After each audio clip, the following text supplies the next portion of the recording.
तेलंगणात पुन्हा एकदा सामाजिक समतेच्या विचारांवर घाला. महात्मा ज्योतिबा फुले यांच्या पुतळ्याची विटंबना करण्यात आली आहे.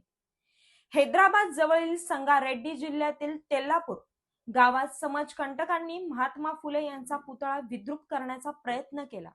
ही बातमी समजताच परिसरात तणावाचं वातावरण निर्माण झालं असून समाजात तीव्र संताप व्यक्त केला जात आहे. हा हल्ला केवळ एका पुतळ्यावर नाही, तर समता, न्याय आणि बहुजन चळवळीच्या विचारधारेवरचा थेट हल्ला असल्याचं म्हटलं जात आहे. या घटनेवर वंचित बहुजन आघाडीचे अध्यक्ष ॲडव्होकेट प्रकाश आंबेडकर यांनी तीव्र प्रतिक्रिया दिली आहे.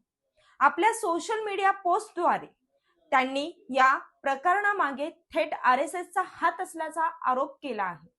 ॲडव्होकेट प्रकाश आंबेडकर यांनी म्हटले आहे की हा केवळ ज्योतिबा फुलेंवर झालेला हल्ला नाही, तर दलित, आदिवासी आणि OBC समाजावर झालेला हल्ला आहे.